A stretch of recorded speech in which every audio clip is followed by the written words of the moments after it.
Hey, everybody.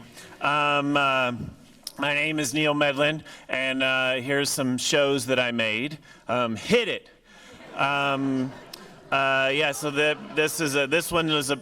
that one was Lionel Richie. This one is Phil Collins. This is Prince show that I made.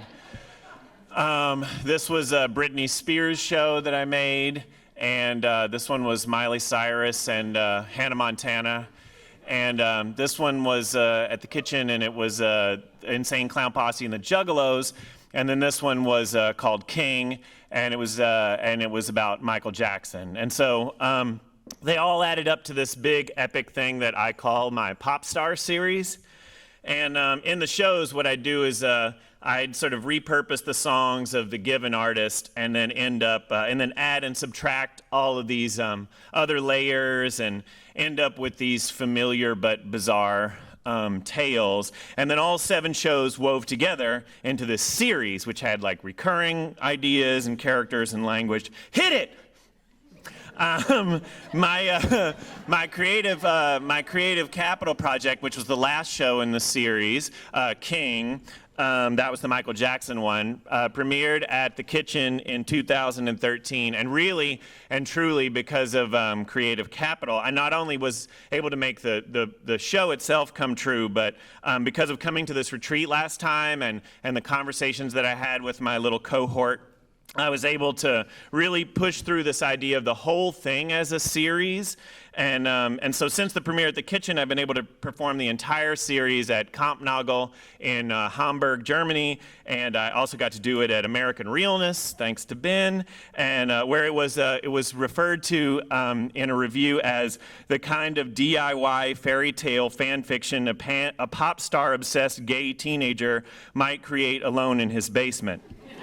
So that's pretty much, I could have just said that and sat down.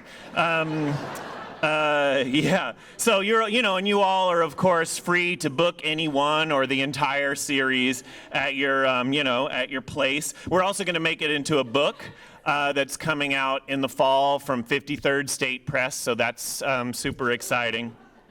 But perhaps as importantly for me, coming here to the Creative Capital Retreat, last time really got me thinking more comprehensively about my work with pop music and music in general, and about where it's headed now, which is that I'm no longer using other pop stars and their music as filters or megaphones for my ideas, but now I'm the star, if you will. I am the Phil Collins I want to see in the world.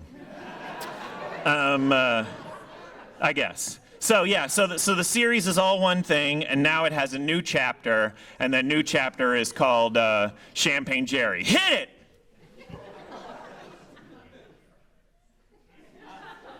Hey, what's up, you guys? I'm Champagne Jerry. How many rappers you know sold out the new museum? You know one. Exactly one. Champagne Jerry. Pop bottle so hard, got carpool tunnel all day, every day. Brunch. Here we go! Never touch all this illness. You'll never touch my tamper. With Champagne Jerry, I've been writing my own songs rather than using other people's songs, and I've been working with this music producer, Max Tanone, and also with Adam Horovitz, who's also known as Ad Rock of the Beastie Boys, and I have an onstage entourage of performers who also serve as characters. There's a ghost of Champagne Past, for example. And the project is deliberately more flexible, meaning that it can happen in galleries, as well as it can happen in music clubs, as well as it can happen in theaters, as well as it can happen on the internet.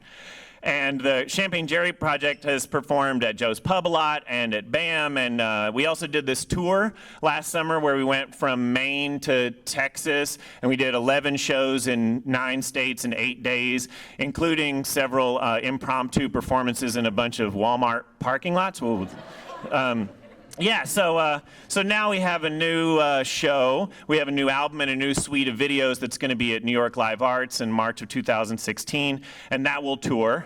So, bring us to your local museum or art gallery or your local Walmart, whatever.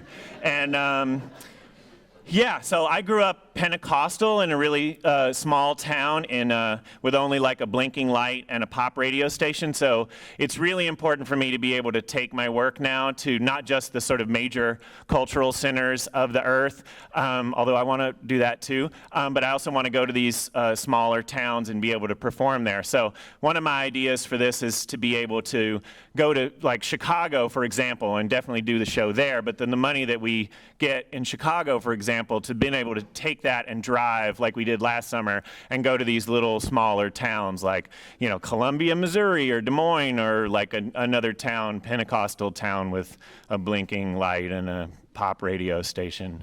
I love you guys. Thanks.